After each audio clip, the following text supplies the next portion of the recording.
Pinagkatiwala ni Alejandro ang kaisa-isang anak sa babaeng akala niya'y anghel, ngunit isang demonyo pala ang kinalong niya sa kama. Habang nagpapakasasa si Victoria sa karangyaan, ang batang si Sofia ay unti-unting pinapatay sa takot at sakit sa loob ng sarili nilang tahanan. Isang gabi, ang maskara ng perpektong asawa ay tuluyan ng mababasag. Sino ang mas matimbang? Ang asawang mapanlinlang o ang anak na hindi makapagsalita? Ang katotohanan ay sisiklab na. Ano ba, Sofia? Huwag mo akong tingnan ng ganyan dahil hindi tatalab sa akin ang pagpapaawa mo. Akala mo ba ay natutuwa akong mag-alaga ng isang batang tila tuod at walang kibo? You're just a burden, Sofia. Isang malaking pabigat sa buhay namin ni Alejandro. Ang boses na yon, na dati ay tila musika sa pandinig ni Alejandro, ay biglang naging tila matatalas na bubog na humihiwa sa kanyang puso. Nakatayo siya sa labas ng bahagyang nakabukas na pinto ng silid ng kanyang anak. Bit-bit ang isang mamahaling manikang porselana na binili pa niya mula sa kabilang bansa. Ang manikang yon, na may suot na kulay rosas na damit at tila laging nakangiti, ay simbolo sana ng kanyang pananabik na muling makita ang pamilya matapos ang 3 linggong business trip. Ngunit sa sandaling iyon, ang bigat ng manika sa kanyang kamay ay tila naging kasing bigat ng isang malaking bato na unti-unting lumulunod sa kanya sa kailaliman ng kawalan ng pag-asa. Mula sa maliit na siwang ng pinto, nasaksihan ni Alejandro ang isang tagpong hinding-hindi niya malilimutan habang siya ay nabubuhay. Ang kanyang asawang si Victoria, ang babaeng pinagkatiwalaan niya ng kanyang buhay at ng kaligtasan ng kanyang anak, ay marahas na tinabig ang pinggan ng pagkain mula sa harap ni Sofia. Ang ulam na paborito ng bata ay humampas sa sahig, kumalat ang kanin at sabaw sa malinis na carpet. Ngunit mas masakit ang makita ang takot sa mga mata ng kanyang anak. Si Sofia, ang kanyang munting anghel, na ipinanganak na may kapansanan sa pagsasalita, ay nakaupo lamang doon nang walang kibo. Ang mga balikat nito ay nanginginig at ang malalaking butil ng luha ay tahimik na dumadaloy sa kanyang namumutlang pisngi. Walang boses na lumalabas sa bibig ng bata, ngunit ang bawat hikbi nito ay tila isang pagsamo na humihingi ng saklolo. Hindi makagalaw si Alejandro. Ang kanyang mga paa ay tila nakabaon sa semento at ang kanyang hininga ay naging mababaw at gipit. Naramdaman niya ang malamig na pawis na namumuo sa kanyang noo habang ang kanyang puso ay pumipintig ng napakabilis. Tila isang tambol na nagbababala ng nalalapit na sakuna. Ang bawat salitang binitawan ni Victoria ay tila isang lason na dahan-dahang pumapatay sa bawat alaala ng kanilang masayang pagsasama. Ang babaeng nasa loob ng silid ay hindi ang mapagmahal na asawang iniwan niya bago siya umalis. Ang nasa harap niya ay isang estranghero, isang mapanlinlang na anino na nagtago sa likod ng isang perpektong praskara sa loob ng maraming taon. Sayang lang ang pagkaing ito sa iyo. Muling wika ni Victoria habang dinuduro ang bata. Ang kanyang mukha ay puno ng puot at pagkadiri. Kung hindi lang dahil sa pera ng tatay mo, matagal na kitang itinapon sa kalye. Tandaan mo ito, Sofia, habang wala si Alejandro, ako ang Panginoon sa bahay na ito. Isang salita mo lang, kung makakapagsalita ka man, ay tinitiyak kong pagsisisihan mo ang araw na isinilang ka. Kasabay ng marahas na pagtalikod ni Victoria ay ang pagbagsak ng manikang hawak ni Alejandro. Ang porselanang ulo nito ay nabasag ng tumama sa sahig. Ang mga pira-piraso ng mukha ng manika ay kumalat sa kanyang paanan. Tila sumasalamin sa kanyang sariling pagkatao, na sa sandaling iyon ay tuluyan ng nagkadurog-durog. Ang katahimikan sa pasilyo ay tila naging isang mabigat na kumot na sumasakal sa kanyang buong pagkatao. Sa gitna ng kadiliman ng pasilyo at ng ingay ng sarili niyang nagngangalit na damdamin, Isang katanungan ang paulit-ulit na umalingaw sa isipan ni Alejandro. Gaano na kaya katagal ang pagdurusa ng kanyang anak sa kamay ng babaeng tinawag niyang asawa?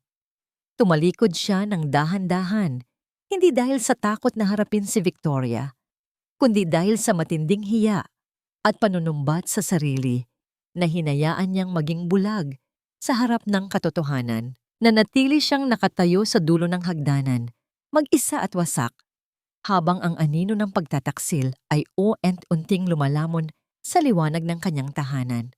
Sa silid na yon, kung saan ang bawat sulok ay saksi sa pait at paghihirap, pinilit ni Alejandro na huminga ng malalim.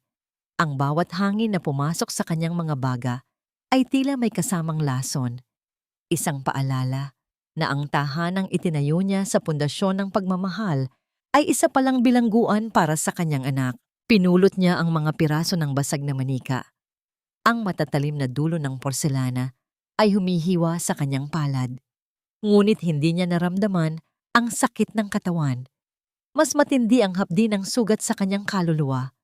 Narinig niya ang pagbukas ng pinto at ang tunog ng mga yabag ni Victoria na papalapit. Agad siyang tumayo at isinantabi ang mga piraso ng manika sa likod ng isang florera. Isinuot niya ang isang maskara, isang pekeng ng ngiti na kasing tibay ng bakal. Mahal? Kanina ka pa ba riyan? Bakit hindi ka man lang tumawag o nagpasabi na darating ka na?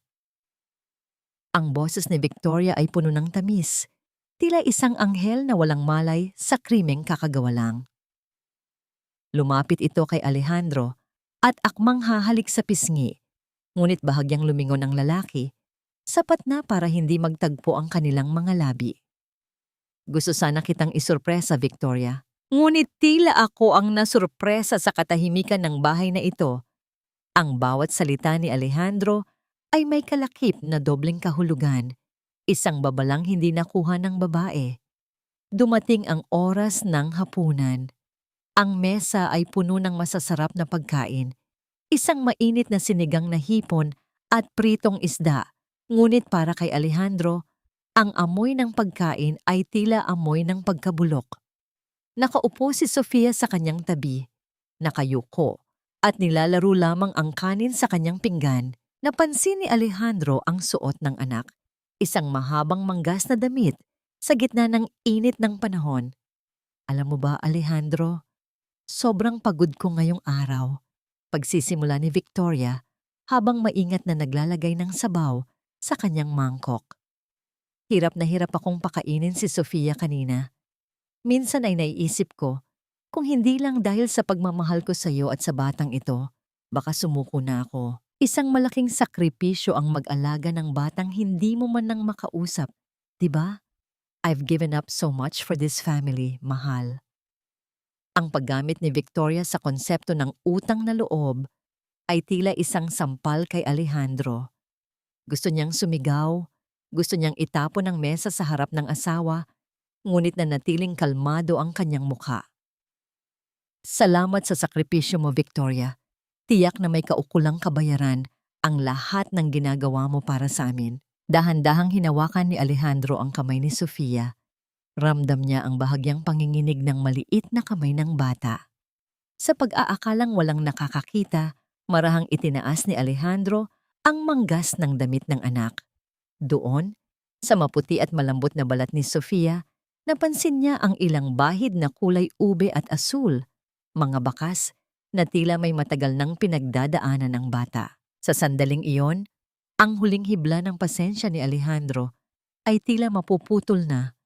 Ngunit isang mahigpit na kapit mula sa maliit na daliri ni Sofia ang nagpatigil sa kanya.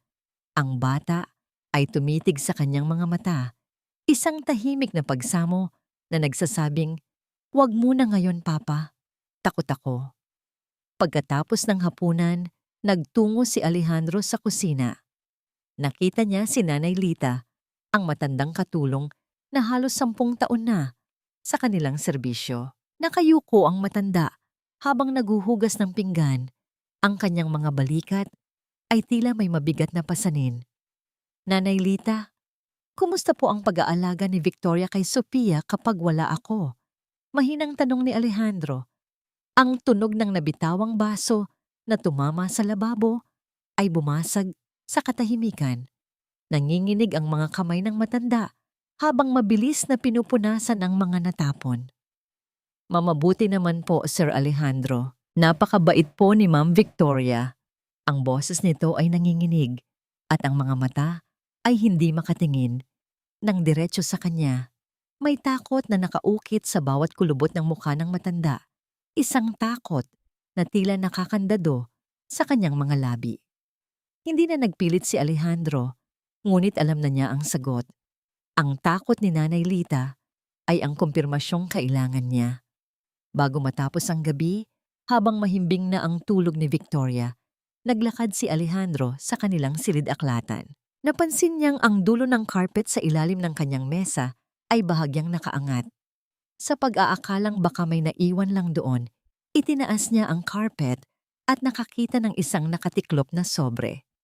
Dahan-dahan niyang binuksan ang sobre sa ilalim ng malamlam na liwanag ng desk lamp. Ito ay isang bank statement mula sa isang offshore account sa Switzerland. Isang account na hindi niya alam na umiiral. Ang balanse ay naglalaman ng milyon-milyong dolyar, mga perang unt-unting ninanakaw mula sa kanyang sariling kumpanya sa loob ng nakalipas na 2 taon. Ang kanyang puso ay muling bumilis ang pintig. Ang pagtataksil ni Victoria ay hindi lamang emosyonal at pisikal sa kanyang anak. Ito ay isang planadong pagnanakaw sa kanilang kinabukasan. Habang hawak ang papel, isang malamig na hangin ang umihip mula sa nakabukas na bintana, tila bumubulong ng katotohanang mas madilim pa sa gabi. Isang tanong ang nanatili sa kanyang isipan. Sino ang kasabot ni Victoria sa pagnanakaw na ito at hanggang saan ang kayang gawin ng babaeng ito para lamang sa pera? Walang silbi ang mga ito sa isang batang tulad mo, Sofia. Huwag mo nang paguri ng tatay mo sa mga pangarap na hinding-hindi mangyayari. Ang boses ni Victoria ay tila isang malamig na hanging humahampas sa mukha ni Alejandro habang nakatayo siya sa labas ng pintuan.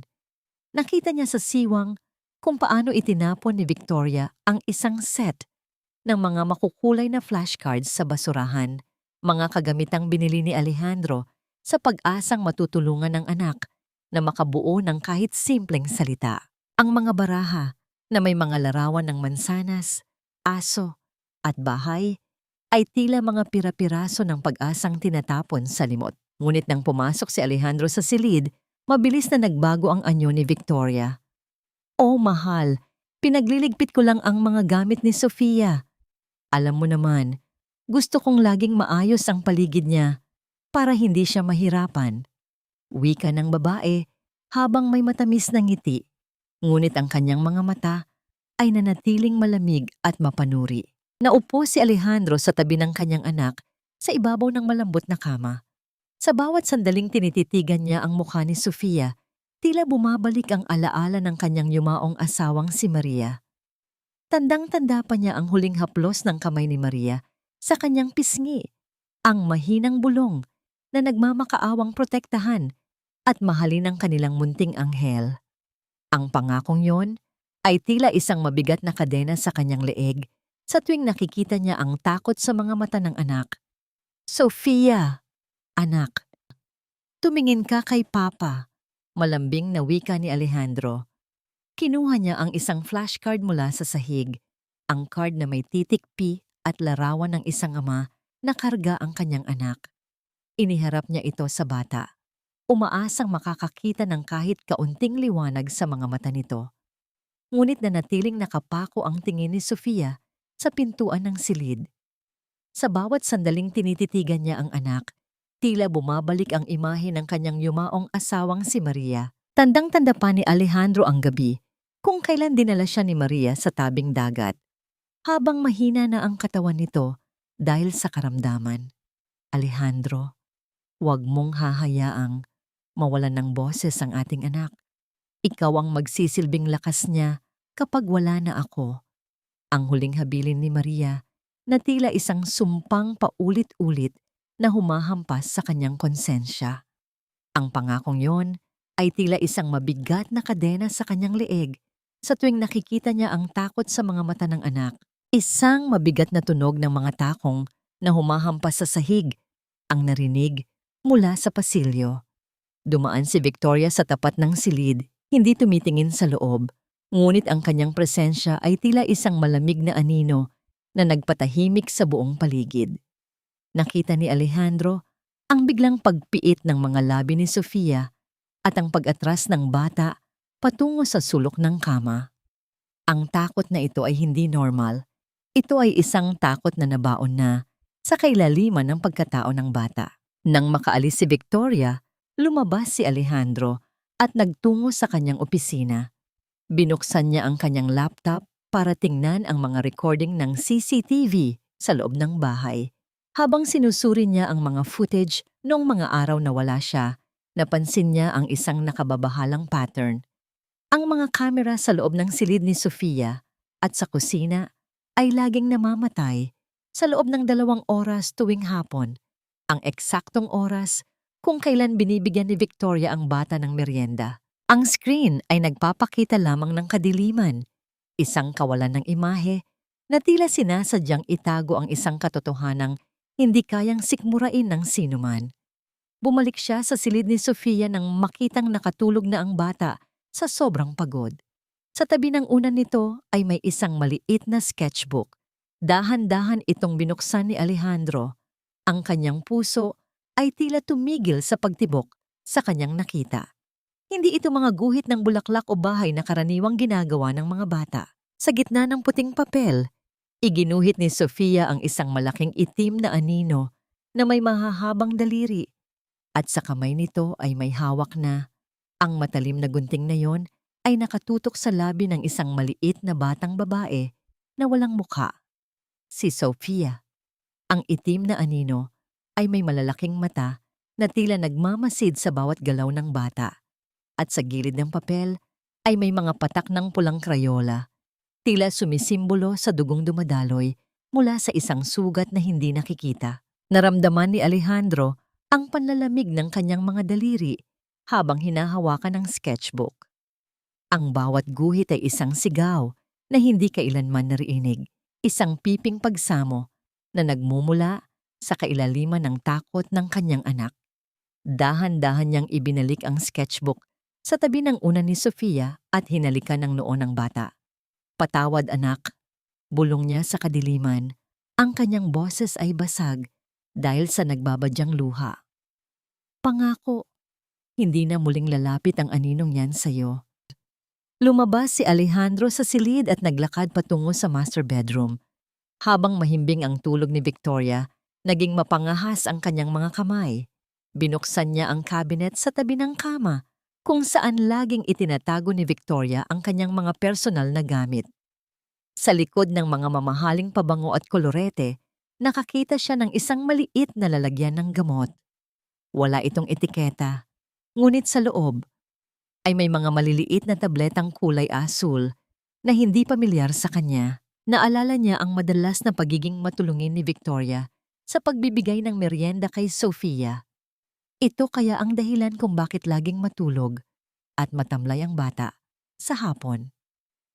Isang katanungan ang bumabagabag sa kanya. Lason ba ito para sa isipan ng kanyang anak? O isang paraan para tuluyang patahimikin ang tanging saksi sa mga kasalanan ni Victoria? Isasara na sana ni Alejandro ang drawer nang marinig niya ang pag-uga ng kama. Tumigil ang kanyang mundo nang maramdaman niya ang presensya ng isang tao sa kanyang likuran. "Interesado ka na ba sa vitamins ko, mahal?" Ang boses ni Victoria ay tila isang malamig na haplos ng yelo sa kanyang batok. Nakatayo ang babae sa gitna ng silid. Ang kanyang mahabang buhok ay nakalaylay at ang kanyang mga mata ay naniningkit sa ilalim ng liwanag ng buwan na nagmumula sa bintana. Walang bakas ng antok sa kanyang mukha. Sa halip, ang naroon ay isang matalim na tingin na tila sinusuri ang bawat itinatago ni Alejandro. "Masyado kayata ang gising para sa oras na ito, Alejandro." Patuloy ni Victoria habang dahan-dahang lumalapit. Ang bawat hakbang niya ay walang tunog sa ibabaw ng makapal na carpet. May hinahanap ka ba na hindi ko alam? Nanatiling hawak ni Alejandro ang bote ng gamot sa loob ng kanyang palad. Itinatago ito mula sa paningin ng asawa. Ang kanyang puso ay tila isang tambol na nagngangalit sa loob ng kanyang dibdib, ngunit pinilit niyang panatilihing kalmado ang kanyang mukha. Ang labanang ito ay nagsisimula pa lamang at alam niyang sa isang maling galaw, maaring mawala ang lahat, lalo na ang kaligtasan ni Sofia. Lahat ng mga shares na dapat ay para sa kinabukasan ni Sofia Alejandro unti-unti nang naililipat sa pangalan ni Victoria. Ang bawat pirma mo sa mga dokumentong ito ay palsipikado. Isang magaling na panggagaya na tanging ang isang taong malapit sa iyo ang makakagawa. Ang mga salitang iyon mula sa kanyang matalik na kaibigan at abogadong si Attorney Carlos ay tila mga martilyong humahampas sa ulo ni Alejandro. Nakaupo siya sa loob ng isang madilim na sulok ng isang tahimik na kafe, malayo sa mga matang mapanghusga ng lipunan. Sa harap niya ay ang mga dokumentong nagpapatunay na ang kumpanyang binuo niya sa loob ng 20 taon, ang kumpanyang pangarap niyang ipamana sa kanyang anak, ay dahan-dahang kinakain ng anay na pinatuloy niya sa kanyang buhay. Habang tinitingnan ni Alejandro ang mga pekeng pirma, naramdaman niya ang panunuyo ng kanyang lalamunan. Ang kanyang mga kamay, na dati ay matatag sa paghawak ng malalaking negosyo, ay nanginginig na ngayon sa ilalim ng mesa. Naalala niya kung paano siya nagpakapagod, nagpuyat, at nagsakripisyo para lamang masiguro na hindi mararanasan ni Sofia ang hirap na dinanas niya noon. Ngunit sa bawat dokumentong nilalagdaan ni Victoria sa likod niya, tila bawat pader ng proteksyon na itinayo niya para sa anak ay isa-isang ginigiba. Paano niya nagawa ito, Carlos? Mahinang tanong ni Alejandro. Ang kanyang boses ay puno ng pait. Binigay ko sa kanya ang lahat. Ang tiwala ko, ang pangalan ko, ang tahanan ko. Ang kasakiman ay walang pinipiling biktima, Alejandro. Tugon ni Carlos habang tinatapik ang balikat ng kaibigan. At hindi lang pera ang kinuha niya. May nakita kaming mga transaksyon patungo sa isang dating empleyado mo. Ang driver na tinanggal mo dahil sa pagnanakaw, 3 taon na ang nakalilipas. Mukhang matagal na silang magkasabwat. Ang sakit ng katotohanan yon ay tila isang malalim na sugat na muling binubuksan. Ngunit wala siyang oras para magluksa dahil ng gabing iyon ay gaganapin ang gabi ng parangal para sa mga pilantropo ng lungsod, kung saan si Victoria ang pangunahing tatanggap ng parangal bilang ina ng taon dahil sa kanyang kunwari ay dedication sa mga batang may special needs. Sa loob ng malaking ballroom ng isang sikat na hotel, ang paligid ay puno ng mga kumukutitap na kristal na chandelier at ang halimuyak ng mga mamahaling bulaklak. Nakasuot si Victoria ng isang eleganting pulang gown na tila sumisigaw ng kapangyarihan at karangyaan. Nakapalibot sa kanya ang mga sikat na personalidad. Lahat ay humahanga sa kanyang kabutihang loob. Napakaswerte ni Alejandro sa iyo, Victoria. Wika ng isang mayamang ginang habang humihigop ng champagne. Isang huwarang ina at asawa. Hindi lahat ay kayang mag-alaga ng isang batang tulad ni Sofia nang may ganyang pasensya. Ngumiti si Victoria ng napakatamis. Ang kanyang mga mata ay nagniningning sa ilalim ng mga ilaw. Ginagawa ko lang po ang nararapat, tita. Si Sofia ay itinuturing ko ng sarili kong laman at dugo. Ang kanyang kaligayahan, ang tanging mahalaga sa akin.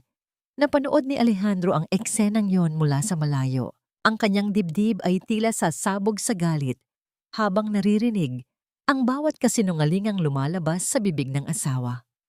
Nang magsimula ang tugtugan para sa sayawan, lumapit siya kay Victoria at inilahad ang kanyang kamay. Maari ko bang maisayaw ang pinakamagandang babae sa gabing ito? Wika ni Alejandro. Ang kanyang boses ay matatag, ngunit ang kanyang puso ay puno ng poot. Habang nagiindayog sila sa gitna ng ballroom, Naramdaman ni Alejandro ang init ng balat ni Victoria sa kanyang palad. Para sa ibang tao, sila ang imahe ng isang perpektong mag-asawa, nagmamahalan, matagumpay, at masaya. Ngunit para kay Alejandro, bawat haplos niya sa baywang ng asawa ay tila paghawak sa isang madulas at mapanganib na ahas. Mahal, bakit tila ang higpit ng hawak mo sa akin?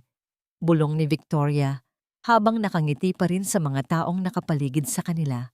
Gusto ko lang siguraduhin na hindi ka makakawala, Victoria. Mahinang tugon ni Alejandro. Ang kanyang mga mata ay nakatitig ng diretso sa mga mata ng asawa. Dahil ang mga magagandang sayaw na tulad nito ay laging may katapusan. Naramdaman niya ang bahagyang pagtigil ni Victoria, ang pagbabago sa ritmo ng kanyang hininga. Ngunit bago pa man makasagot ang babae, ang katahimikan ng kanilang sandali ay bumasag ng isang malakas na tunog ng telepono mula sa bulsa ni Alejandro. Ito ay isang tawag mula sa ospital. Sir Alejandro? Si Sofia po. Nawalan po siya ng malay sa loob ng kanyang silid. Mukhang uminom po siya ng labis na dami ng gamot. Kailangan niyo pong pumunta rito sa lalong madaling panahon. Ang mundo ni Alejandro ay tila tumigil sa pag-ikot. Ang ingay ng ballroom, ang tawanan ng mga tao, at ang mapanlinlang na ngiti ni Victoria ay biglang naglaho.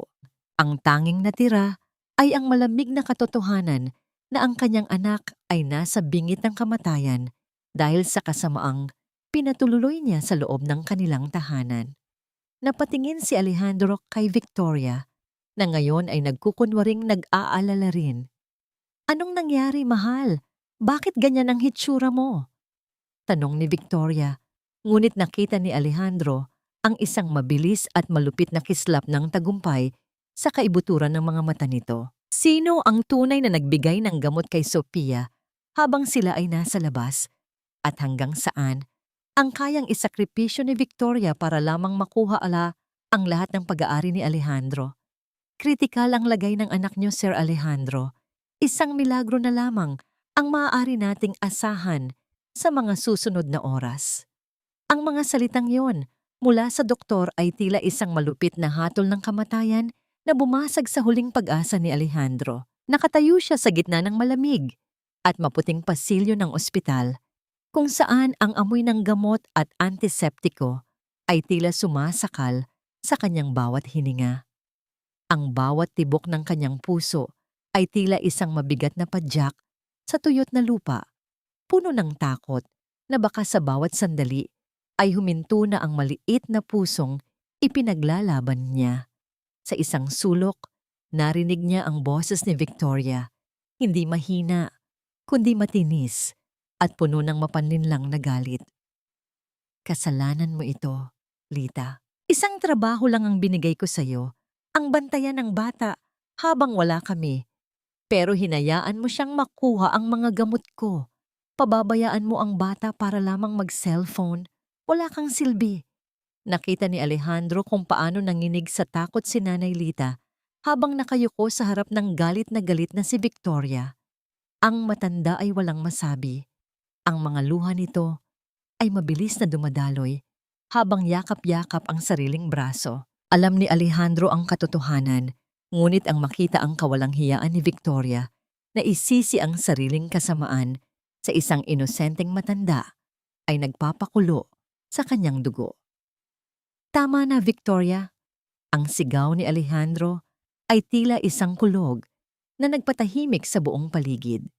Ang kanyang tinig ay galing sa kailaliman ng kanyang pagkadurog. Hindi ito ang oras para sa paninisi. Ang anak ko ang nakataya rito. Kay humiwalay si Alejandro at nagtungo sa opisina ng doktor para sa isang pribadong pag-uusap. Doon, nalaman niya ang katotohanang mas mapait pa sa kamatayan. Ang nakuha namin sa dugo ni Sofia ay labis na dosis ng isang uri ng pampatulog, Alejandro. Hindi ito basta-basta aksidente. Ang dami ng gamot sa kanyang katawan ay sapat na para patigilin ang paghinga ng isang matanda, lalo na ng isang batang kasing liit ni Sofia. Sa labas ng silid, isang babaeng may malumanay na anyo ang lumapit sa kanya. Ako si Dr. Elena, isang child psychologist. Tinawagan ako ng ospital dahil sa kakaibang sitwasyon ng iyong anak. Tumingin si Elena kay Alejandro nang may malalim na pag-unawa. May mga sugat na hindi nakikita ng mata, Sir Alejandro. Ang trauma ng iyong anak ay hindi nagsimula sa mga gamot na ito. Ito ay isang matagal ng paghihirap na ngayon lang sumabog. Hindi nakasagot si Alejandro. Iniwan niya ang lahat at nagtungo sa maliit na chapel ng ospital. Sa gitna ng katahimikan at ng malamlam na liwanag ng mga kandila, ang matatag na haligi ng kumpanyang Reed ay tuluyang bumagsak. Lumuhod siya sa harap ng altar. Ang kanyang mga balikat ay nayayanig sa bawat hikbi na pilit niyang itinatago. Ang bawat patak ng kanyang luha na tumatama sa malamig na sahig ay tila isang dalangin na hindi mabuo ng kanyang mga labi. Sa sandaling iyon, isinuko niya ang lahat, ang kanyang kayamanan, ang kanyang dangal, ang kanyang buong pagkatao. Kapalit lang ng isang pagkakataon na muling makita ang nangiti ni Sofia. Kunin mo na ang lahat sa akin. Bulong niya sa gitna ng hagulgol. Huwag lang ang anak ko. Huwag mo siyang hayaang magbayad para sa pagkakamali ko. Bumalik siya sa intensive care unit at nakita ang mga pulis na kinakausap si Victoria. May nakita silang maliit na vial ng gamot sa loob ng bag ni Nanay Lita. Isang ebidensyang itinanim ni Victoria para tuluyang madiin ang matanda. Nakita ni Alejandro ang isang mabilis at palihim na ngiti sa labi ni Victoria habang nakatalikod ang mga awtoridad. Isang nangiti ng isang demonyong nagtatagumpay. Ngunit sa loob ng silid, isang mahinang tunog mula sa monitor ang bumasag sa tensyon. Dahan-dahang imulat ni Sofia ang kanyang mga mata. Ang bata ay tila naglalakbay pabalik mula sa kabilang mundo. Nang makita niya si Victoria na pumasok sa silid kasama ang mga pulis, ang buong katawan ni Sofia ay biglang nanginig sa matinding takot. Itinaas ng bata ang kanyang nangangatal na daliri. Sa gitna ng katahimikan ng silid, itinuro niya ang kanyang ina habang isang mahina at gurgul na tunog ng takot ang lumabas sa kanyang tuyot na lalamunan. Isang piping saksi na sa wakas ay nagkaroon ng lakas na ituro ang tunay na halimaw sa kanyang buhay. Huwag kang maniwala sa batang yan, Alejandro. Naguguluhan lang siya dahil sa mga gamot na naisalin sa kanyang katawan. She's hallucinating, mahal. Hindi niya alam ang kanyang ginagawa. Ang boses ni Victoria ay tila isang matalim na kutsilyong pilit na itinatago sa likod ng isang malambot na pelos. Habang nakatayo sila sa tabi ng kama ni Sofia sa loob ng intensive care unit, nakita ni Alejandro kung paano nagpupumiglas ang kanyang asawa na panatilihin ang isang nag-aalalang mukha. Ngunit ang pawis sa noo nito at ang mabilis na pagkurap ng mga mata ay naglalantad ng isang lihim na takot. Ang bawat salitang lumalabas sa bibig ni Victoria ay tila isang desperadong pagtatangka na tabunan ang katotohanang itinuro na ng nangangatal na daliri ng isang bata. Naramdaman ni Alejandro ang init ng maliit na palad ni Sofia na nakahawak sa kanyang kamay. Ang panginginig ng bata ay hindi dahil sa lagnat, kundi dahil sa matinding sindak sa babaeng tinatawag niyang ina. Ang bawat hininga ni Alejandro ay tila naging mabigat, tila may nakabara sa kanyang lalamunan na hindi niya malunok. Tumingin siya kay Victoria, ang babaeng pinakasalan niya sa pag-asang bubuo ng isang masayang tahanan. At sa unang pagkakataon, ang nakikita niya ay hindi na ang magandang mukha nito, kundi ang isang mapanira at madilim na aninong unti-unting lumalamon sa kanyang pamilya. Lumabas muna tayo, Victoria. Ang malamig na utos ni Alejandro. Hayaan muna nating makapagpahinga ang bata. Sa labas ng silid, sa isang madilim na sulok ng fire exit kung saan walang makakakita, nakita ni Alejandro si Nanay Lita na nakaupo sa sahig, yakap ang kanyang mga tuhod habang humihikbi ng walang tunog. Lumapit si Alejandro at lumuhod sa harap ng matanda. Hindi na ito ang oras para sa galit. Ito ang oras para sa katotohanan. Nanay Lita, alam ko ang ginagawa ni Victoria. Alam kong tinatakot niya kayo. Mahinang wika ni Alejandro. Ang kanyang boses ay puno ng determinasyon. Huwag kayong matakot. Ang pamilya niyo sa probinsya ay ligtas na.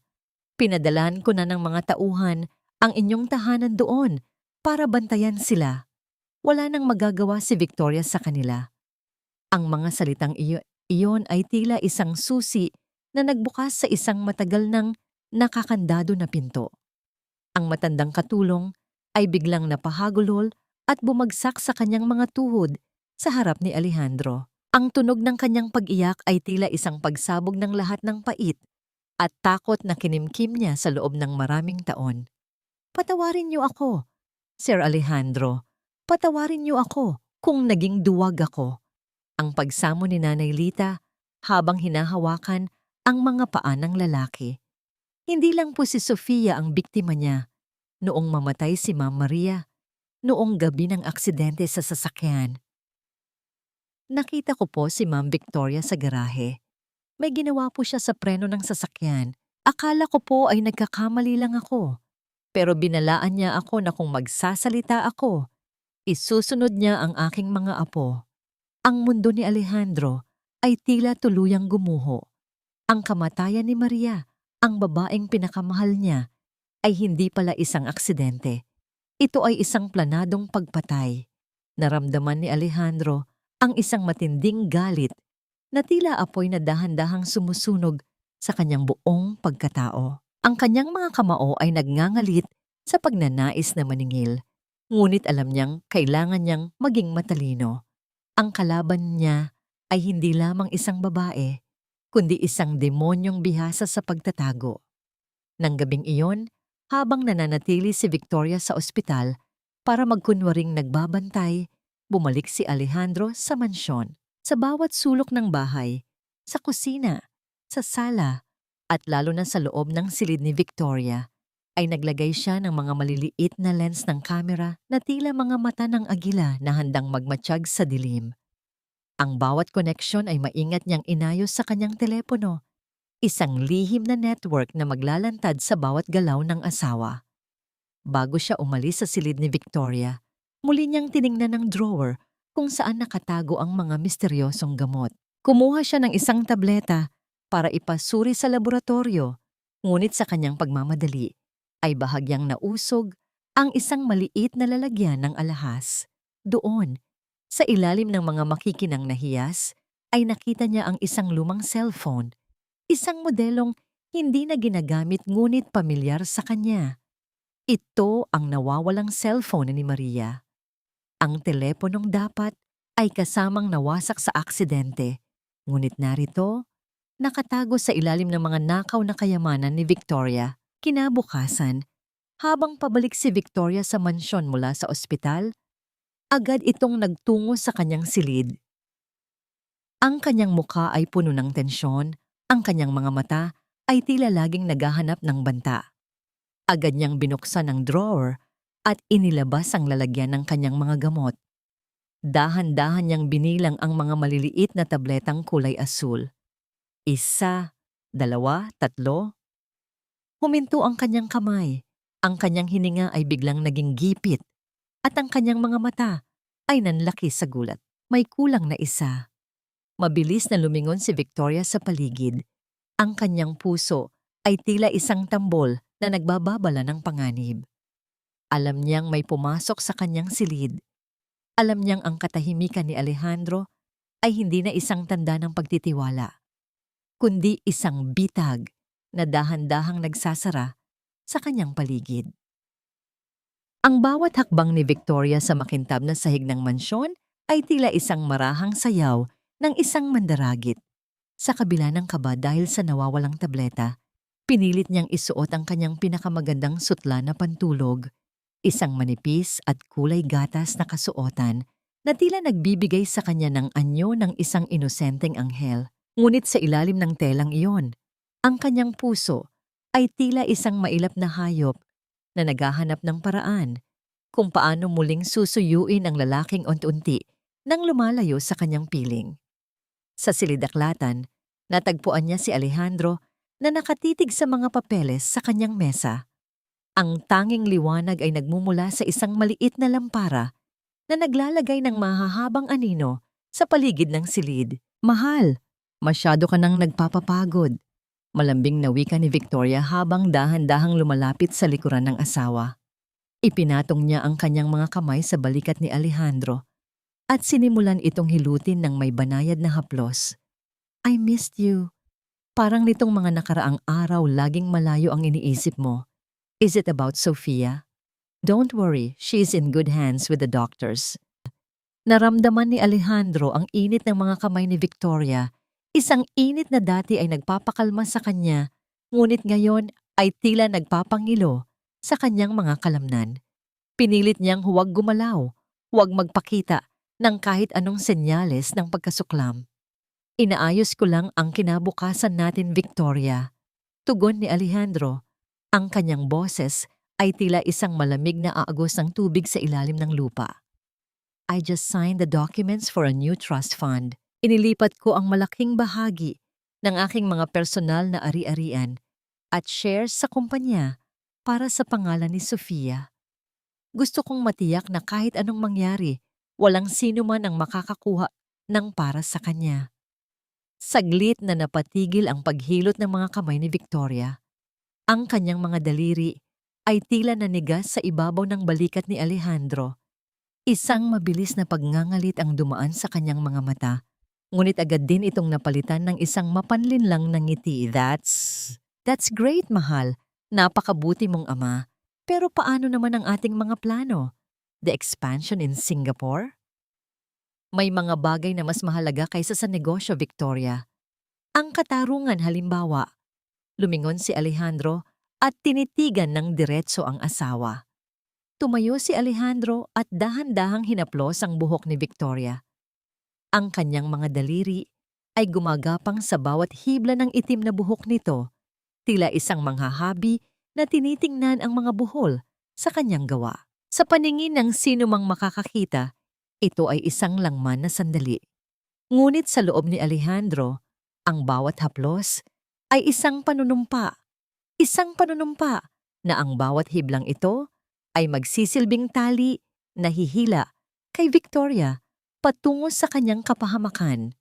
Napakaganda mo pa rin, bulong ni Alejandro habang inilalapit ang kanyang mukha sa asawa. Minsan, naiisip ko kung gaano karaming lihim ang kaya mong itago sa likod ng mga matang yan. Naramdaman ni Victoria ang panlalamig ng kanyang batok. Ang mga salita ni Alejandro ay tila may kasamang banta na hindi niya lubos na maunawaan. Bago pa siya makasagot, isang anino ang gumalaw sa labas ng bintana. Malapit sa malaking gate ng mansyon, isang lalaking nakasuot ng itim na jacket ang nakatayo roon, tila naghihintay ng hudyat. Sino yon? Tanong ni Alejandro habang nakatingin sa labas. Baka isa lang sa mga bagong security guards na kinuha ko. Mahal, para masiguradong ligtas tayo. Mabilis na sagot ni Victoria, ngunit ang kanyang boses ay bahagyang pumyok. Hindi alam ni Alejandro, ang lalaking iyon ay si Dante, ang kapatid ni Victoria, na kamakailan lamang ay nakalaya mula sa kulungan dahil sa kasong pagnanakaw at baulok. Si Dante ang nagsisilbing kamay ni Victoria sa labas, ang taong gumagawa ng maruruming trabaho na hindi kayang gawin ng isang donya. Gabi na at ang buong mansyon ay balot na ng katahimikan, maliban sa tunog ng malakas na ulan na nagsisimulang bumuhos sa bubungan. Nakatayo si Victoria sa gitna ng kanilang silid. Tinitingnan si Alejandro na nakatalikod sa kanya habang nakatanaw sa dilim. Alejandro, tawag ni Victoria. Ang kanyang boses ay wala ng tamis, kundi puno na ng pagdududa at tensyon. Bakit ang lamig na ng mga mata mo sa akin? May alam ka ba na hindi mo sinasabi? Huwag mo akong gawing tanga sa loob ng sarili nating bahay. Humarap si Alejandro ng dahan-dahan. Ang liwanag mula sa kidlat sa labas ay nagbigay ng isang nakapangingilabot na anyo sa kanyang mukha. Ang katotohanan ay tila isang magnanakaw sa gabi, Victoria. Hindi mo alam kung kailan ito darating, ngunit kapag narito na ito, Wala kang magagawa kundi harapin ang bawat kasalanang pilit mong ibinaon sa limot. Ang katahimikan sa pagitan nila ay tila isang tali na unti-unting napuputol. Alam ni Victoria na ang bitag ay nakalatag na, ngunit hindi niya alam na siya ang dagang kanina pa nahuli sa loob nito. Hindi ito ang usapang pinagkasunduan natin, Victoria. Bakit nagkakagulo ang mga investors? Ang sabi mo ay kontrolado mo ang lahat, pero ngayon ay bumabagsak ang presyo ng mga shares. Ang boses na yon mula sa kabilang linya ng telepono ay tila isang hagupit ng latigo na nagpasingkit sa mga mata ni Victoria. Nakatayo siya sa loob ng kanyang opisina. Ang kanyang mga daliri ay mariing nakakapit sa gilid ng mesa hanggang sa mamuti ang kanyang mga kuko. Ang lahat ng mga transaksyong maingat niyang binuo sa loob ng 2 taon ay tila mga baraha na isa-isang tinitibag ng isang hindi nakikitang puwersa. Hindi niya alam na ang bawat butas sa kanyang mga negosyo ay sadyang ginawa ni Alejandro, isang tahimik na pag-atake sa kanyang pinakamamahal na kayamanan. Ayusin mo ang pananalita mo, Dante. Asik ni Victoria sa kanyang kapatid sa telepono. Hindi ako ang nagpabaya. May kung anong nangyayari sa loob ng kumpanya na hindi ko maipaliwanag. Maghintay ka lang, mababawi rin natin ang lahat. Padabog niyang ibinaba ang telepono nang marinig ang pagbukas ng pinto. Agad na nagbago ang kanyang mukha mula sa isang nagngangalit na halimaw patungo sa isang mapagkumbabang asawa. Pumasok si Alejandro kasama ang isang babaeng pamilyar kay Victoria. Victoria, nais kong ipakilala sa iyo si Dr. Elena. Wika ni Alejandro, ang boses ay puno ng awtoridad na hindi matatanggihan. Dahil sa nangyari kay Sofia sa ospital, nagpa siya akong kumuha ng isang pribadong tutor at psychologist na mananatili rito sa mansyon. Gusto kong matiyak na ang bawat sandali ng kanyang paggaling ay nababantayan ng maayos. Naramdaman ni Victoria ang isang matinding kaba. Ang presensya ni Dr. Elena ay tila isang liwanag na pilit na sumisilip sa kanyang madidilim na lihim. Pero mahal, hindi ba't sapat na ang pag-aalaga ko? Baka mailang ang bata sa isang estranghero. Hindi na ito usapin ng iyong kakayahan, Victoria.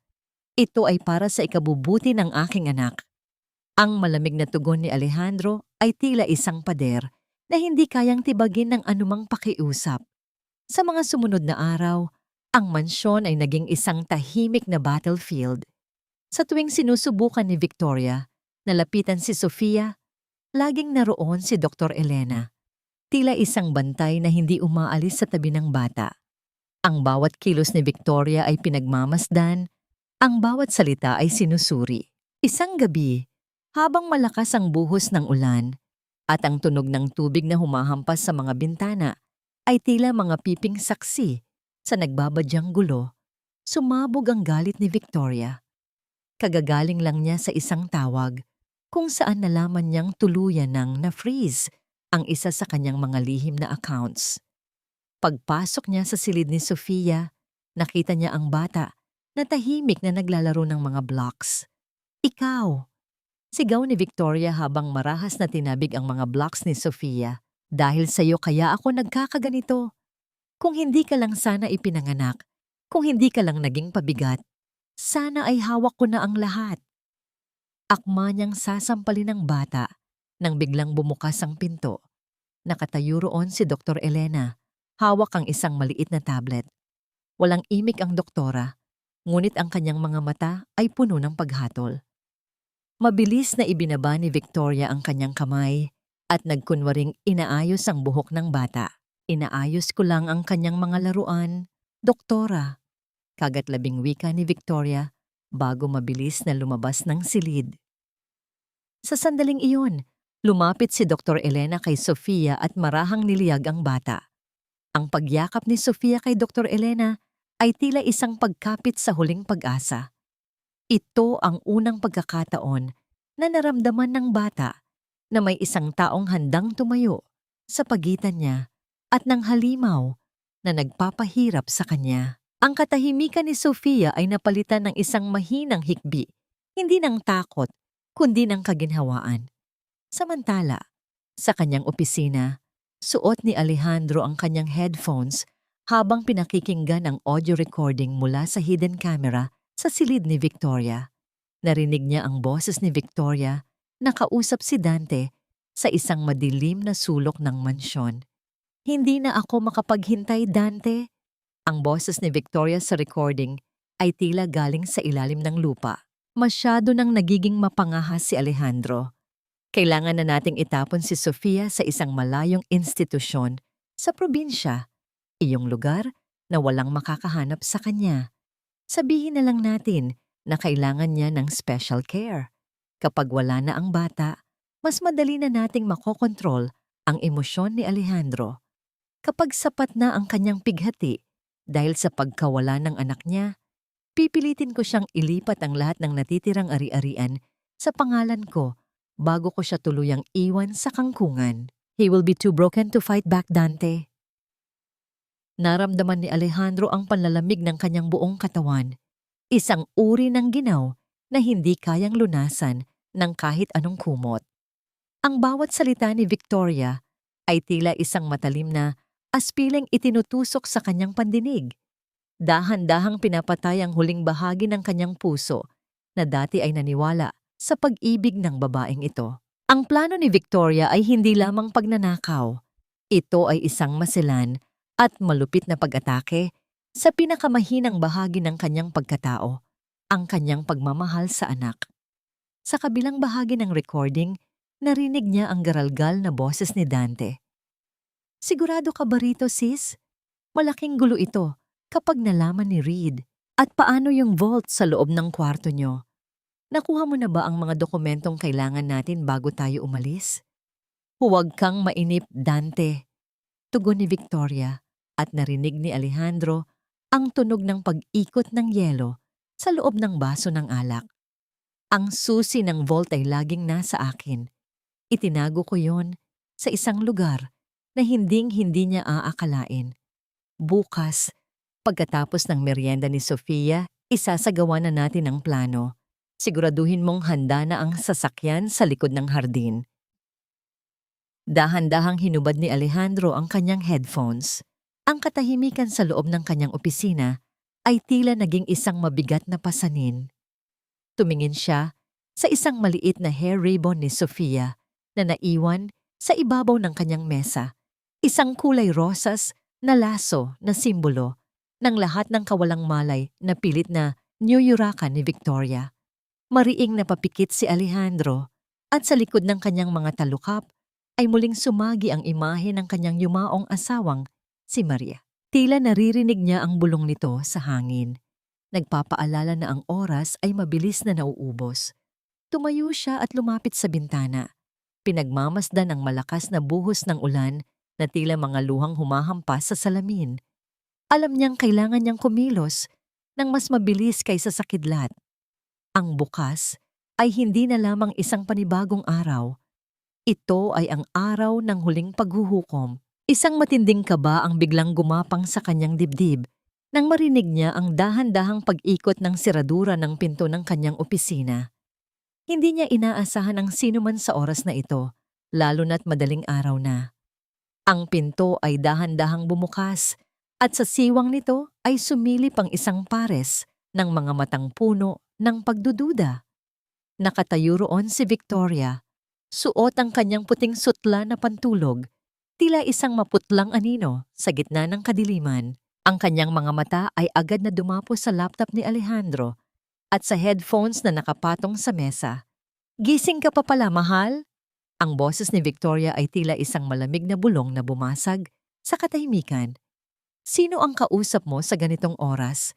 At bakit tila nanginginig ang iyong mga kamay?" Hindi nakagalaw si Alejandro.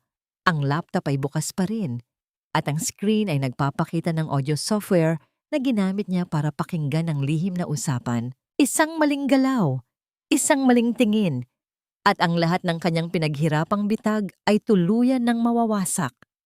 "Huwag mo akong tingnan ng ganyan, Alejandro. Para kang nakakita ng demonyo sa gitna ng dilim." Ang boses ni Victoria ay tila isang malamig na haplos ng bakal sa batok ni Alejandro. Nakatayo ang babae sa may pintuan ng opisina. Ang anino nito ay mahaba at tila isang itim na kapa na lumalamon sa liwanag ng silid. Mabilis na isinara ni Alejandro ang takip ng kanyang laptop. Ang tunog ng pagdampi ng mga plastik ay umalingaw-ngaw sa katahimikan ng gabi. Ang kanyang puso ay tila isang ibon na nagpupumiglas sa loob ng kanyang dibdib. Bawat tibok ay puno ng takot at nagngangalit na puot. Inaayos ko lang ang mga ulat para sa anibersaryo ng kumpanya bukas. Victoria? Malamig na tugon ni Alejandro. Pinilit niyang huwag manginig ang kanyang boses habang dahan-dahang hinuhubad ang headphones. Hindi ko inaasahang gising ka pa sa ganitong oras. Akala ko ba ay pagod ka mula sa pag-aasikaso kay Sofia? Lumapit si Victoria.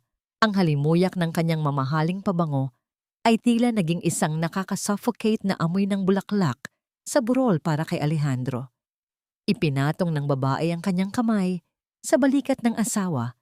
Isang haplos na dati ay nagbibigay ng ginhawa, ngunit ngayon ay tila kuryenteng nagpapangilo sa kanyang mga kalamnan. Nag-aalala lang ako sa'yo, mahal, bulong ni Victoria habang sinusulyapan ang saradong laptop.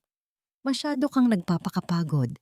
Baka nakakalimutan mong bukas ay hindi lang anibersaryo ng kumpanya, kundi anibersaryo rin ng ating pagsasama. Isang gabi ng pagdiriwang para sa lahat ng sakripisyong ginawa ko para sa pamilyang ito.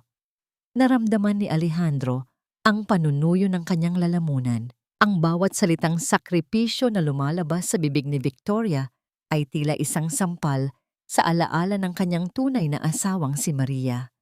Nang makaalis si Victoria sa silid, dahan-dahang binuksan ni Alejandro ang drawer kung saan niya itinago ang lumang cellphone ni Maria. Ang teleponong nakuha niya mula sa mga gamit ni Victoria. Sa tulong ng isang technician na lihim niyang binayaran, muli niyang nabuhay ang kislap ng screen ng teleponong yon. Sa loob ng voice memos, nakita niya ang isang huling recording na may petsang tumatapat sa gabi ng aksidente ni Maria. 10 taon na ang nakalilipas. Sofia, baby, kung naririnig mo ito, tandaan mong mahal na mahal ka ni Mommy. Ang boses ni Maria sa recording ay garalgal at puno ng takot. Narinig ni Alejandro sa background ang tunog ng mabilis na takbo ng sasakyan at ang desperadong pagtapak sa preno na tila walang epekto. Alejandro, may mali sa sasakyan. Hindi gumagana ang preno. Nakita ko si Victoria sa garahe kanina. Patawarin mo ako. Mahal ko. Alagaan mo ang anak nati. Ang boses ni Maria ay naputol ng isang malakas na tunog ng pagbangga na sinundan ng isang nakabibinging katahimikan. Napahagulhol si Alejandro nang walang tunog. Ang kanyang mukha ay ibinaon niya sa kanyang mga palad, habang ang mga luha ng pagsisisi ay dumadaloy sa pagitan ng kanyang mga daliri. Ang bawat hibla ng kanyang pagkatao ay tila pinupunit ng katotohanang ang babaeng natutulog sa kabilang silid ay ang pumatay sa ina ni Sofia. Ang katarungan ay hindi na lamang isang salita. Ito ay naging isang nagngangalit na apoy na handang tumupok sa lahat ng kasinungalingan ni Victoria. Kinabukasan, ang mansyon ay napuno ng ingay ng mga tauhan na nag-ayos para sa malaking pagdiriwang. Ang mga puting rosas ay nakakalat sa bawat sulok at ang mga kristal na baso ay nagniningning sa ilalim ng mga chandelier. Si Victoria ay abala sa pagpili ng kanyang isusuot na alahas, tila isang reyna na naghahanda para sa kanyang koronasyon. Ready na ba ang lahat para sa party bukas, Alejandro? Tanong ni Victoria habang tinitingnan ang sarili sa salamin. Ang kanyang ngiti ay puno ng tagumpay. Oo, Victoria. Isang party na hindi mo malilimutan sa buong buhay mo, tugon ni Alejandro habang maingat na inilalagay ang USB drive sa loob ng kanyang bulsa. Titiyakin kong ang bawat bisitang darating ay makakasaksi sa tunay mong kagandahan. Ngunit sa likod ng mga ngiting iyon, alam ni Alejandro na ang bawat kamera sa loob ng ballroom ay hindi lamang kukuha ng mga larawan ng kagalakan. Inayos na niya ang lahat kay Dr. Elena at sa mga pulis. Ang gabi ng kanilang anibersaryo ay hindi magiging isang pagdiriwang ng kanilang pagsasama, kundi ang pagbagsak ng kaharian ng isang mamamatay tao. Dahan-dahang lumapit si Alejandro sa kaisa-isang portrait ni Maria na nakatago sa kanyang opisina. Matatapos na ito, Maria, bulong niya sa hangin. Bukas, magkakaroon na ng boses ang ating anak at ang bawat luhang ibinuhos nyo ay magkakaroon ng katubusan. Habang papalubog ang araw, isang kakaibang katahimikan ang bumalot sa mansyon. Isang katahimikang tila nagbababala ng isang malakas na bagyong malapit nang humampas. Sa loob ng kanyang silid, nakita ni Victoria ang isang maliit na pulang kahon sa ibabaw ng kanyang mesa na may kasamang sulat. Para sa ating anibersaryo, buksan mo ito sa harap ng lahat mamayang gabi. Hindi alam ni Victoria, sa loob ng kahong yon ay wala ang mga brilyanteng inaasahan niya. Ang naroon ay ang huling piraso ng ebidensyang magpapadala sa kanya sa kailaliman ng impyerno. Ang pagmamahal ko sa pamilyang ito, ang nagbibigay sa akin ng lakas para harapin ang bawat hamon, lalo na sa pag-aalaga sa aking mahal na anak na si Sofia.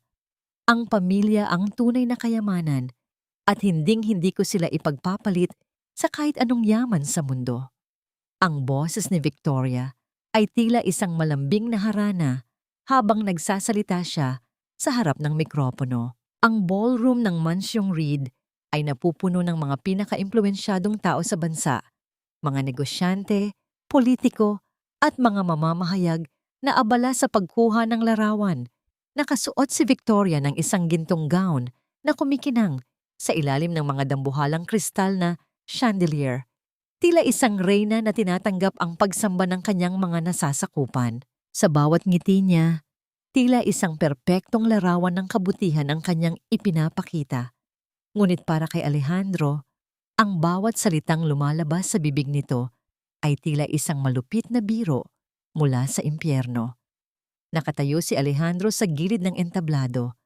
Ang kanyang mukha ay tila isang pader ng yelo na walang ipinapakitang emosyon. Naramdaman niya ang bigat ng USB drive sa loob ng kanyang bulsa, ang maliit na piraso ng teknolohiya na magsisilbing kidlat na tatapos sa huwad na kaharian ni Victoria. Sa tabi niya ay si Dr. Elena na mahigpit na hawak ang kamay ni Sofia. Ang bata ay nakasuot ng isang magandang puting damit, tila isang munting anghel na handa nang lumipad palayo sa dilim. At ngayon, wika ni Alejandro habang dahan-dahang lumalapit sa gitna ng entablado, nais kong ipakita sa inyo ang isang espesyal na pagpupugay para sa aking asawa. Isang koleksyon ng mga sandaling nagpapakita ng kanyang tunay na pagkatao sa loob ng aming tahanan. Namula ang mga pisngi ni Victoria sa tuwa, iniisip na ito na ang rurok ng kanyang tagumpay. O Alejandro, hindi mo naman kailangang gawin ito.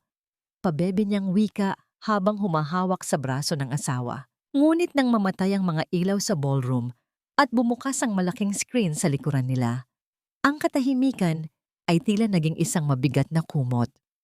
Ang unang lumabas sa screen ay hindi mga larawan ng bakasyon o tawanan. Ito ay ang malinaw na footage mula sa hidden camera sa loob ng silid ni Sofia.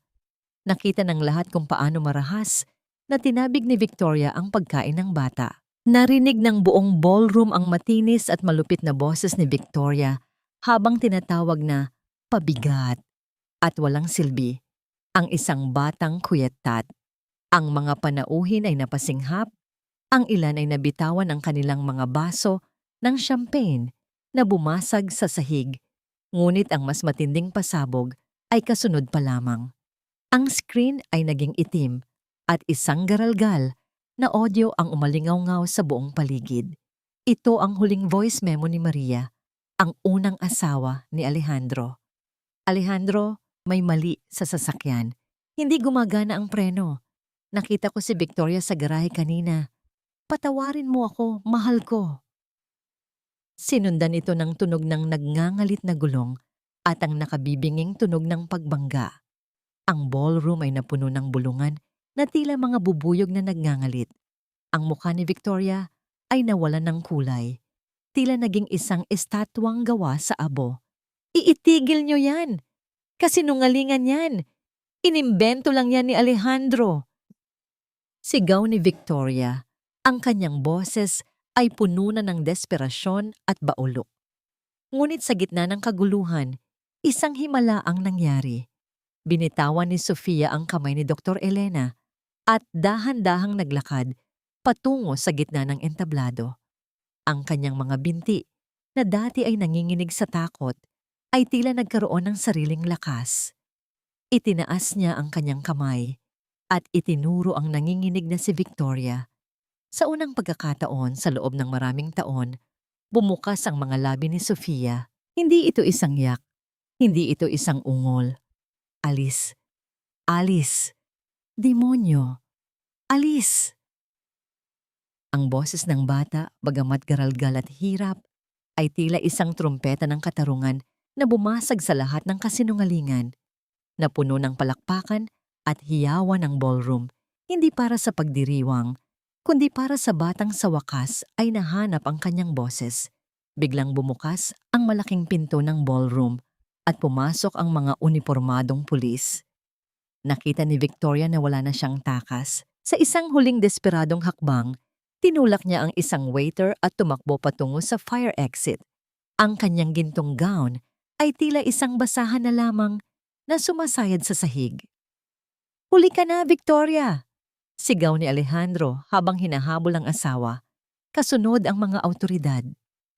Nakarating si Victoria sa labas ng mansyon, sa gitna ng madilim na hardin, kung saan naghihintay ang sasakyan ni Dante. Ngunit bago pa man siya makasampa, isang matinding liwanag mula sa mga sasakyan ng pulis ang bumulaga sa kanya. Isang malakas na putok ang narinig sa katahimikan ng gabi, nagmula sa direksyon ng kakahuyan sa labas ng bakod. Ang mga ibon sa paligid ay nagliparan sa takot, at ang lahat ay napadapa sa damuhan. Tumigil ang mundo ni Alejandro habang nakatingin sa direksyong pinagmula ng tunog. Sino ang nagpaputok ng baril? Si Dante ba na nagtangkang iligtas ang kapatid, o may iba pang lihim na nagtatago sa dilim ng gabi? Hindi ka pa rin nagbabago, Victoria. Kahit sa huling sandali, sarili mo pa rin ang iniisip mo. Pero ang kamatayan ay masyadong madaling takasan para sa mga tulad mo. Ang kailangan mo ay ang mabuhay at pagbayaran ang bawat segundong ninakaw mo sa buhay namin. Ang boses ni Alejandro ay tila isang malamig na hanging umiihip sa loob ng madilim na silid ng presinto. Nakatayo siya sa likod ng rehas, pinagmamasdan ng babaeng dati ay itinuring niyang reyna ng kanyang tahanan. Ang gintong gown ni Victoria ay tila naging isang maruming basahan na lamang, puno ng putik at mantsa mula sa kanyang tangkang pagtakas sa masukal na bahagi ng hardin. Ang putok ng baril na narinig noong gabing iyon ay nanggaling sa kanyang kapatid na si Dante, isang desperadong pagtatangka na takutin ang mga pulis, ngunit mabilis din itong nasupil.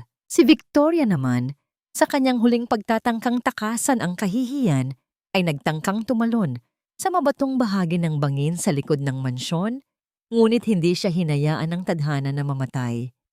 Ang tanging nakuha niya ay ang mga galos sa katawan at ang habambuhay na pagkabilanggo sa loob ng isang malamig na selda.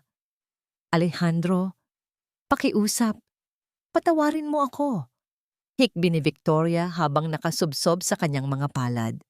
Ang kanyang boses ay wala ng kapangyarihan, wala ng tamis. "Ginawa ko lang ang lahat dahil ayaw ko nang bumalik sa hirap. Mahal kita, Alejandro. Mahal na mahal kita. Huwag mong dungisan ang salitang pag-ibig sa harap ko, Victoria." Ang batay ng mga salita ni Alejandro ay mas masakit pa sa anumang pisikal na baulok. "Ang mahal mo ay ang yaman ko. Ang mahal mo ay ang kapangyarihan. Pinatay mo ang ina ng aking anak at pinahirapan mo ang isang batang walang laban." Ang bawat luhang ibinuhos ni Sofia ay may katapat na taon dito sa loob ng kulungang ito. Inilapag ni Alejandro ang isang sobre sa ibabaw ng mesa. "Narito ang mga divorce papers. Nilagdaan ko na ang lahat. Wala ka nang makukuha kahit isang kusing mula sa akin. Ang lahat ng perang ninakaw mo ay muling naibalik sa trust fund ni Sofia. Mamatay kang dilat ang mga mata Sa katotohanang ang lahat ng pinaghirapan mong nakawin ay kailanman ay hindi naging iyo. Habang naglalakad palayo si Alejandro, narinig niya ang matinis na sigaw at paghagulgol ni Victoria, isang tunog ng isang taong tuluyan ng iniwan ng mundo. Ang bawat hakbang ni Alejandro palabas ng presinto ay tila nagpapagaan sa mabigat na pasaning dinala niya sa loob ng 10 taon. Pagbalik niya sa mansyon, sinalubong siya ng isang tanawing nagpabilis sa tibok ng kanyang puso sa kagalakan. Nakaupo si Sofia sa gitna ng hardin kasama si Dr. Elena at Nanay Lita. Ang liwanag ng araw ay tumatama sa mukha ng bata. At sa unang pagkakataon, ang mga mata nito ay hindi na puno ng takot kundi ng kuryosidad at kapayapaan. Papa! Ang mahinang tawag ni Sofia nang makita ang ama. Ang bawat pantig ay tila isang musika na nagpagaling sa bawat sugat sa kaluluwa ni Alejandro. Lumapit ang lalaki at niyakap ng mahigpit ang anak. Ang kanyang mga luha ay malayang dumadaloy habang hinahalikan ang noo ng bata. Nang gabing iyon, nagtayo si Alejandro ng isang malaking apoy sa likod ng mansyon. Isa-isang itinapon ni Nanay Lita ang lahat ng gamit ni Victoria. Ang mga mamahaling damit, ang mga sapatos, at ang mga portrait na nagpapaalala sa kanyang mapanlinlang na presensya. Habang pinapanood ni Alejandro ang paglamon ng apoy, sa bawat telang sutla, naramdaman niya ang dahan-dahang paglalaho ng aninong bumalot sa kanilang buhay. Gayunpaman, bago tuluyang natunaw ang huling kahon ng mga gamit ni Victoria, isang maliit at itim na notebook ang nahulog mula sa isang nakatagong bulsa ng kanyang travel bag. Pinulot ito ni Alejandro at binuksan sa huling pahina. Doon, nakasulat ang isang huling mensahe ni Victoria na may petsang bago pa ang gabi ng party. Alam kong alam mo na, Alejandro, pero tandaan mo, may isang lihim pa akong iniwan sa loob ng silid ni Sofia na hinding-hindi mo mahahanap hanggat hindi mo binubuksan ang sahig sa ilalim ng kanyang kama. Ang katarungan mo ay hindi pa tapos. Nanlamig ang buong katawan ni Alejandro. Akala niya ay tapos na ang lahat, ngunit tila may isa pang huling lason na iniwan ng babaeng yon para sirain ang kanilang kapayapaan. Ang bawat wakas ay simula lamang ng isang mas malalim na kwento, at ang bawat sugat, kapag tuluyan ng humilom, ay nag-iiwan ng pilat na nagsisilbing tanda ng ating katatagan. Hindi agad natulog si Alejandro ng gabing iyon. Bit-bit ang isang plais at martilyo, nagtungo siya sa silid ni Sofia habang ang bata ay mahimbing na natutulog sa silid ni Dr. Elena para sa kanyang therapy session. Gamit ang liwanag ng isang flashlight, dahan-dahang inurong ni Alejandro ang kama ng anak. Maingat niyang sinuri ang bawat dugtong ng mga kahoy sa sahig hanggang sa makakita siya ng isang bahagi na tila bahagyang nakaangat at hindi lapat ang pagkakako. Sa halip na marinig ang anumang tunog ng pagkabali, ang bawat pag-angat ni Alejandro sa tabla ay ginawa niya ng may matinding pag-iingat, tila isang arkeologo na naghuhukay ng isang mahalagang relikya. Sa ilalim ng sahig, sa loob ng isang maliit at madilim na puwang, ay nakita niya ang isang kahon na gawa sa nara. Nang buksan niya ito, hindi lason o banta ang tumambad sa kanya. Ang naroon ay ang mga hiyas ni Maria, ang mga alahas na sinabi ni Victoria na nawala raw sa aksidente. Ngunit mas mahalaga sa lahat, may isang nakatuping sulat na may sulat kamay ni Maria. Ito ay isang huling testamento na isinulat ni Maria noong malakas pa ang kanyang kutob laban kay Victoria. Sa sulat na yon, ibinilin ni Maria ang lahat ng kanyang lihim na ari-arian sa probinsya para kay Sofia, mga lupain na hindi alam ni Alejandro na pagmamay-ari pala ng kanyang unang asawa. Ang huling lason ni Victoria ay naging isang huling regalo pala mula kay Maria. Isang paraan para matiyak na kahit anong mangyari, ang kanyang anak ay laging may matatakbuhan. 1 taon ang mabilis na lumipas. Ang mansyon na dati ay puno ng malamig na anino at takot ay napalitan na ng init ng sikat ng araw at halimuyak ng mga sariwang bulaklak sa hardin. Wala na ang mga itim na rosas ni Victoria. Ang paligid ay puno na ngayon ng mga makukulay na gumamela at luntiang mga halaman. Papa, tingnan mo! Ang ganda ng paru-paro! Ang malinaw at masayang tinig ni Sofia ay umalingaw-ngaw sa buong hardin. Napatigil si Alejandro sa kanyang pagbabasa ng mga ulat at napangiti habang pinagmamasdan ang kanyang anak na tumatakbo sa damuhan.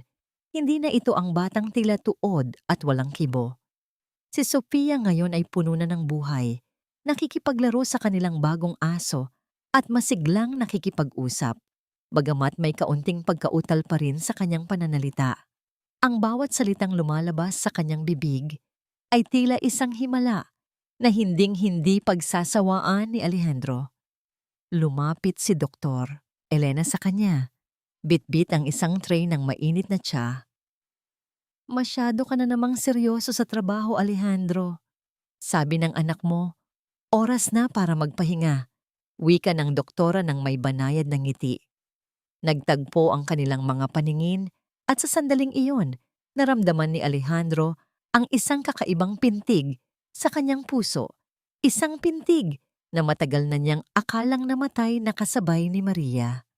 Dahan-dahang hinawakan ni Alejandro ang kamay ni Elena habang kinukuha ang baso ng tsaa. Ang dampi ng kanilang mga balat ay tila isang tahimik na pangako ng isang bagong simula, isang pag-ibig na hindi minadali, kundi binuo ng tiwala at paghilom. Salamat, Elena, sa lahat ng ginawa mo para sa amin. Bulong ni Alejandro. Ang kanyang boses ay puno ng emosyon. Nang hapong iyon, nagtungo silang tatlo sa sementeryo. Inilapag ni Sofia ang isang pumpon ng mga puting bulaklak sa ibabaw ng puntod ni Maria. Ang sikat ng araw ay dahan-dahang lumulubog, nagbibigay ng ginintuang kulay sa buong paligid. Mommy, we are happy now. Papa is okay. I am okay. Sambit ni Sofia habang hinahaplos ang malamig na marmol ng puntod. Tumayo si Alejandro sa likuran ng kanyang anak. Ang kanyang kamay ay nakapatong sa balikat nito. Tumingala siya sa langit, ramdam ang banayad na ihip ng hangin na tila isang haplos mula sa kabilang buhay. Ang Maria at Sofia Foundation na itinayo niya para sa mga batang biktima ng pang-aabuso ay isa ng matagumpay na institusyon at alam niyang kahit nasaan man si Maria, nakangiti ito sa kanila. Ang katarungan ay nakamit na, ang mga sugat ay naghilom na, at sa wakas, ang piping saksi ay naging boses ng pag-asa para sa lahat. Ang bawat bukang liwayway na darating ay hindi na kailanman magiging madilim dahil ang liwanag ng katotohanan ay mananatiling naglalayag sa kanilang mga puso. Bago. Sa bawat paglubog at pagsikat ng araw sa loob ng nakalipas na isang taon, unti-unting natutuhan ni Alejandro na ang tunay na katahimikan ay hindi pala ang kawalan ng tunog, kundi ang pagkakaroon ng kapayapaan sa loob ng puso.